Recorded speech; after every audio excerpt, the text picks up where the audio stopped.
You're thinking about buying a commercial condo here in Ottawa, but before you sign anything, just stop and hear me out. I've seen business owners and investors lose thousands because they didn't know the hidden rules in mixed use buildings. You know the type: commercial on the bottom, residential on the top. They're very, very popular, and they're really a successful investment if you do it properly. However, in this video, I'm going to be breaking down the 5 biggest mistakes that buyers make, from zoning restrictions to misleading square foot costs, and how to avoid them. And if you want a space that works for your business or your investment goals, stick with me on this one. This might save you a ton. So let's get into it. Let's go. All right, so let's get into it in no particular order. They're all really important, so let's just go through all of them. Mistake number 1 is not understanding the zoning and the permitted use. Just because it's labeled a commercial unit doesn't mean that you can operate any kind of business there. Ottawa's zoning bylaws are layered and they're very detailed, and what's permitted in one commercial space may be restricted in another, especially in mixed-use developments where residential and commercial coexist. So take this as an example. There was a client through the Metro City Property Group. They were looking to open a boutique fitness studio in, let's call it, Centertown area. The zoning said it was fine, but the Condo Corporation had noise restrictions and it didn't allow any amplified music. That deal would have cost them thousands of dollars to get out of, not to mention the lost time. So here's what you really need to check. 1, the zoning designation from the City of Ottawa, and you got to look for exceptions or the overlays. 2, the Condo Corporation bylaws. Many restrict food services, retail signage, or noise levels, so got to check into the Condo Corp.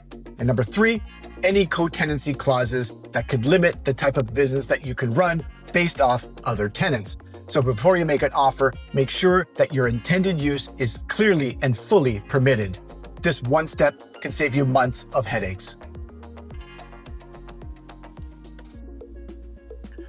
All right, so mistake number 2 is misjudging the Condo Corporation's rules and their fees. When you buy into a mixed-use building, you're not just buying square footage, you're buying into a shared governance model.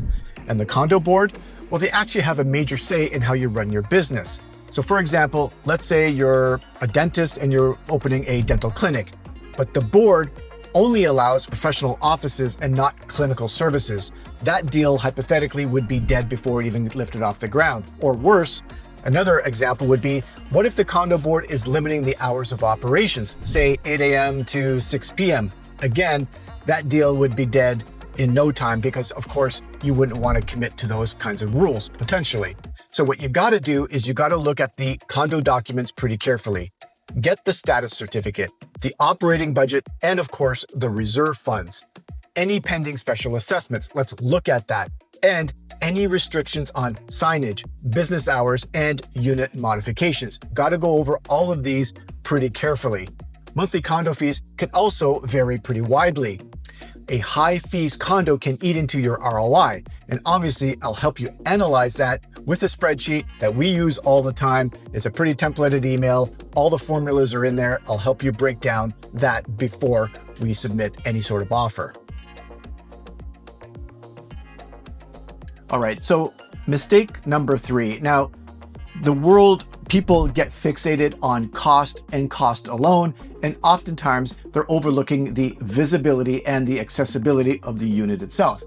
So you can spend $300,000 outfitting your dream business space, but if clients can't find it, or worse, they can't get to it, that investment loses traction pretty fast. In the real estate world, you've heard it, visibility is everything, especially for client-facing businesses. So think about it.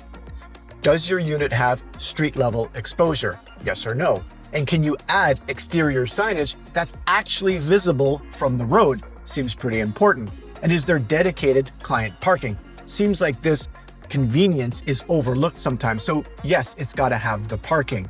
So how intuitive is the entrance itself? Again, are customers walking past the residential lobbies or locked side doors? It happens all the time. So let's step back and let's just think about the marketing perspective.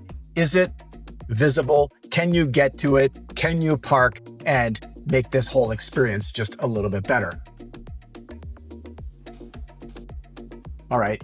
Mistake number 4 is ignoring vacancy trends. Now, vacancy tells a story, and honestly, you need to read between the lines. If you're buying as an investor or you're hoping to sublet later on, you need to ask the simple questions.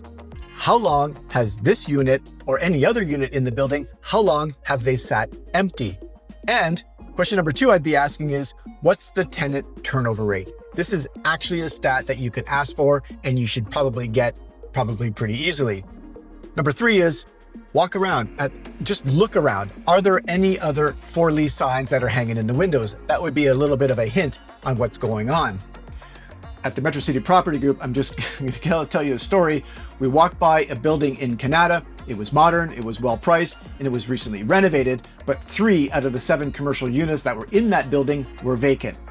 Why? Well, they had low visibility, number 1. It was outdated zoning, and there was no parking. We walked away. It was a pretty simple one. We just got out of there before we wasted any other time.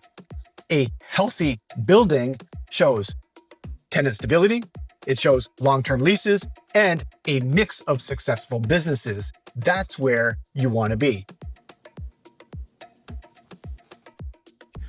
And finally, mistake number 5 is not understanding the true cost per square foot. Now, sticker price doesn't tell the whole story. We all know that. You need to break down the real cost per square foot, and that includes more than just the mortgage. So let's run a hypothetical situation.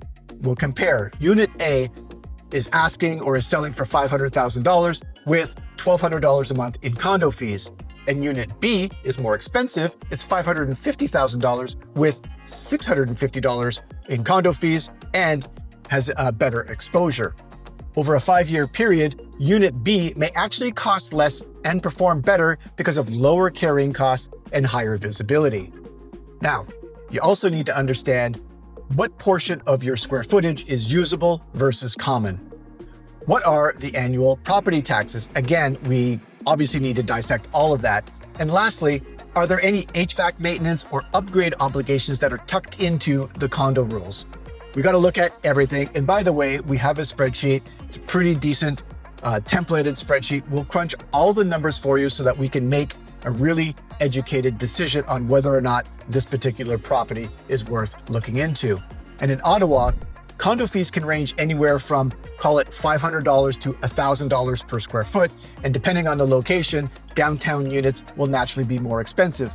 But suburban spaces can often be or offer better parking and have better access. So this is where we got to crunch the numbers and we got to look at the entire big picture. So we do this obviously before you buy the unit. So that is a detailed approach that we must follow.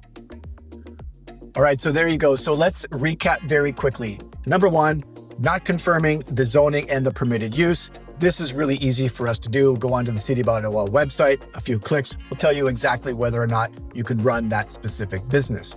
Number 2 is overlooking condo corporation rules, fees, and the financial health. Number 3, choosing poor visibility locations that actually hurt your business traffic. Number 4, ignoring vacancy trends that signal risk. And last but not least, focusing on list price instead of the true cost per square foot. Each one of these can cost you, but every one is avoidable with the right guidance.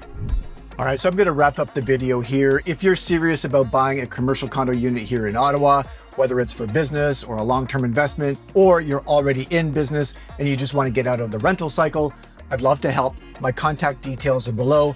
Most of all, I'll put my Calendly link. Let's just have a quick 15-minute conversation. I'd love to help you out, bring you into the office. Let's look at what's available on the market. Let's go through each and every one of these steps. Let's be better prepared and let's find that dream business that you're looking for. So I hope that this information was useful in some small way. I hope that it was. As you know, I love putting these videos together. Until the next video, stay smart, stay invested. I'll see you in the next one.